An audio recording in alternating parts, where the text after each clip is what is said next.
सैयदा सलोनी आपा की डेथ हुई, मैं उसका एक्सपीरियंस बताती हूँ। आखिरी दिन भी मैं उनके पास थी और आखिरी जो सूप का एक यखनी का चम्मच भी मेरे हाथ से उनकी बेटी ने कहा आप पिला दें। बहरहाल आखिरी स्माइल भी उन्होंने मुझे दी। बहुत प्यारी इंसान थी। मेरी बुरी हालत हो गई उनकी डेथ के बाद। मुझे रोज उनसे रात 1-2 बजे फोन हमारा स्टार्ट होता था, 4 बजे तक चलता था। फजर का टाइम था, तहज्जुद और फजर के दरमियान था, कभी फजर हुई नहीं। तो अब मैं ना मुंह पे हाथ रख के हिचकियों से रो रही थी। मुझे कोई कलर नजर आया, बड़ा खूबसूरत पिंक खिलता गुलाब की तरह पिंक। मैंने ऐसे देखा सलोनी आपा मेरे सामने खड़ी। कैंसर से फौत हुई थी, वीक हो गई थी, लेकिन दुनिया की हसीन तरीन औरतों में से थी। पिंक और चमकती दमकती एक नूर और एक शाइन का हाला था। तो मुझे कहती है क्या तुम रोने बैठ गई हो, उठो और बैग उठाओ, जूते पहनो, निकलो, खान के साथ काम करना है और खबरदार जो तुम अब रोई। अब मैं बिल्कुल हक्का बक्का, मैं ऐसे देख रही हूँ सलोनी आपा मतलब क्यों छोड़ के चली गई है, हंसी मुस्कुराएंगे ये कह के डिसॉल्व। और ये आपने रियल ये मैंने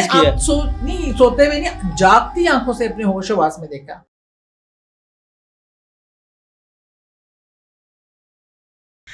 कुछ चीज़ें इस तरह की भी चलती हैं कि अगर आपने मरे हुए लोगों से मिलना हो या उनसे बात करनी हो तो क्या उसका भी कोई तरीक़ेकार होता है, मतलब आपको कनेक्ट कर सकते हैं किसी भी तरीक़ेकार के थ्रू?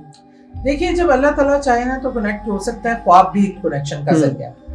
आपके जो लोग मरहूमीन आपको ख्वाब में मिलते हैं, कोई पैगाम भी दे के जाते हैं, एक आप उदास हो तो अपने प्यार का इजहार भी करके जाते हैं। मैंने तो प्रैक्टिकली ख्वाब के अलावा भी लाइव कनेक्टिविटी मैंने खुद अपने वालिद से और कई ऐसे करीबी जिनसे मैं बहुत प्यार करती थी, सैयदा सलोनी बुखारी से। अब मैं पहले सैयदा सलोनी आपा की डेथ हुई, मैं उसका एक्सपीरियंस बताती हूँ, क्योंकि 2-3 लोग हैं जिनकी डेथ मैं कभी ज़िंदगी में भूल नहीं सकती। इस तरह सलोनी आपा के भी आखिरी दिन भी मैं उनके पास थी और आखिरी जो सूप का एक यखनी का चम्मच भी मेरे हाथ से उनकी बेटी ने कहा आप पिला दें। बहरहाल आखिरी स्माइल भी उन्होंने मुझे दी। मुझे ये बहुत प्यारी इंसान थी। मैं ना बहुत मेरी बुरी हालत हो गई उनकी डेथ के बाद। मुझे रोज़ उनसे रात 1-2 बजे फ़ोन हमारा स्टार्ट होता था, 4 बजे तक चलता था। मुझे उनके बगैर चलने की आदत ही नहीं थी। पॉलिटिक्स में ये वो मैं इतना रो रही। फजर का टाइम था, तहज्जुद और फजर के दरमियान था, कभी फजर हुई नहीं थी। तो मैं दुआ पढ़ के नवाफिल उनके लिए बहुत भारी हार्टेड था। ऐसा लगता था कि दिली को कुछ हो जाएगा। मैं रोई जा रही हूँ और मैं ना मुंह पे हाथ रख के हिचकियों से रो रही थी एकदम ना। ऐसे मैं रख रही हूँ तो मुझे आपके सामने कोई खड़ा होगा तो आपको पता चलता है, फील होता है। मुझे कोई कलर नजर आया, बड़ा खूबसूरत पिंक खिलता गुलाब की तरह पिंक। मैंने ऐसे के देखा कि कौन आया। मैंने ऐसे देखा तो सलोनी आपा मेरे सामने खड़ी है और इतनी खूबसूरत। वो कैंसर से फौत हुई थी, वीक हो गई थी, लेकिन उस टाइम क्योंकि वो दुनिया की हसीन तरीन औरतों में से थी और इतनी वो हसीन जो उनकी कोई होगी ना 25-30 साल की एज की, वो पिंक और चमकती दमकती एक नूर और एक शाइन का हाला था। तो मुझे कहती है क्या तुम रोने बैठ गई हो, उठो और बैग उठाओ, जूते पहनो, निकलो, खान के साथ काम करना है। मतलब मुझे इस तरह कहा उन्होंने कि काम करना है मेरी बात जगह, उठो और खबरदार जो तुम अब रोई। अब मैं बिल्कुल हक्का बक्का और चेहरे पे वही प्यार वाली मुस्कुराहट उनकी ना।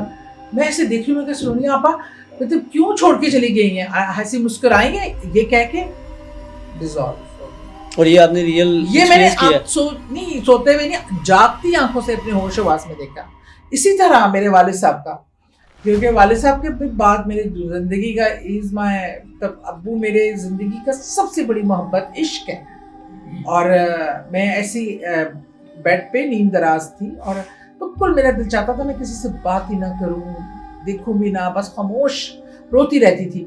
टेक लगा के लेटी हुई तो मैं रो रही, मैं कह रही अल्लाह तूने मेरे ज़िंदगी का रीज़न छीन लिया। तो एकदम साथ अब्बू आते थे ना मेरे साथ, उसी तरह बेड के दूसरी साइड पे बैठ के ना ऐसे रख कर मुझे कहते हैं क्या हो गया। मैं कहाँ गया हूँ, मैं तो तुम्हारे साथ ही हूँ और हर वक्त तुम्हारे आसपास हूँ। मैं कहती हूँ अब्बू आप क्यों चले गए। वो कहते हैं मैं तो तुम्हारे साथ हूँ बेटा और हर वक्त तुम्हारे पास हूँ। और मैं फिर एकदम मेरे अब्बू को ऐसे हाथ करने की कोशिश की और जारी बात है वो हो गए। और मैं वो नहीं भूल सकती कि अब्बू की इस बात ने, फिर अब्बू के पास जाती हूँ जब मैं कब्र पे, تو ابو کی اور اب تو امی بھی ساتھ چلی گئی ہیں, دونوں کی ساتھ ساتھ ہی ہے. تو میں ابو کا جو کتبہ لگا ہوا ہے نا, اس کو جب حق کرتی ہوں نا, قبر کو حق کرتی ہوں, یقین مانے مجھے اس میں سے ابو کی وہ خوشبو, ابو کا وہ جو ایک لمس تھا نا اپنے پیرنٹس کا, امی کا, ابو کا, وہ محسوس ہوتا ہے. کیونکہ اتنی اسٹرانگ کنیکٹیوٹی ہوتی ہے جن سے آپ پیار کرتے ہیں, اور وہ آتے ہیں, اور وہ اللہ کے حکم سے آتے ہیں, ہم تو نہیں کر سکتے. لیکن اللہ تعالیٰ ہمیں دکھا کے آپ کو فرشتے کو صورت میں بھیجتا ہے, یا وہی روح آتی ہے. اور بلکہ ایک اور بڑا واقعہ, اگر ٹائم ہے تو 5 منٹ کا, میرے بڑے بزرگ ہیں اسرار بھائی, اسرار چشتی صاحب, ان کی پہلی وائف جو تھی, اب بعد میں دوسری شادی کی, لیکن پہلی جو تھی ان کا ایک بیبی کی ڈلیوری میں ڈیتھ ہو گئی تھی. اچھا. اور بچے کی بھی ڈیتھ ہو گئی تھی, لیکن جو چھوٹی ان کی بیٹی تھی نا, وہ ماں بہت چھوٹی تھی, ماں سے بہت اٹیچ تھی, اور ہم کہتے تھے یہ کیسے سروائیو کرے گی. بہت دکھ تھا اس بچی کو دیکھتے تھے. لیکن وہ بچی کو صبح سویرے وہ بچی بیڈ سے ایک بار دیکھا, 2 بار کھائی, اور وہ جا کے جو ان کی والدہ کا روم تھا جہاں وہ نماز اور وہ پڑھتی تھی, اسی جگہ بیٹھ کے جہاں والدہ زیادہ تر بیٹھا کرتی تھی, اس کے ہاتھ میں فیڈر ہوتا تھا اور وہ دودھ پی رہی ہوتی تھی. کوئی اٹھا نہیں ہوتا تھا, کسی کو نہیں پتا یہ فیڈر کس نے بنایا. وہ تو خود اتنی سی تھی, فیڈر بنا ہی نہیں سکتی تھی. والدہ کتنا عرصہ, اللہ نے فرشتے کو بھیجا, والدہ کو بھیجا, اللہ جانتا ہے, آتے تھے اس بچی کو اس ٹائم دودھ بنا کے, اور وہ ماں کے پاس, وہ کہتی تھی مما آئی ہیں, مما نے دودھ بنا کے دیا ہے, فیڈر مما آئی تھی, مما مجھے سلا کے گئی ہیں. مطلب اس حد تک ایسے واقعات ہوتے ہیں کہ انسانی عقل سمجھ سائنس کے اس میں شاید نہ پاسبل, بالکل ایسی ہے, لیکن یہ ہوتا ہے, میں نے دیکھا.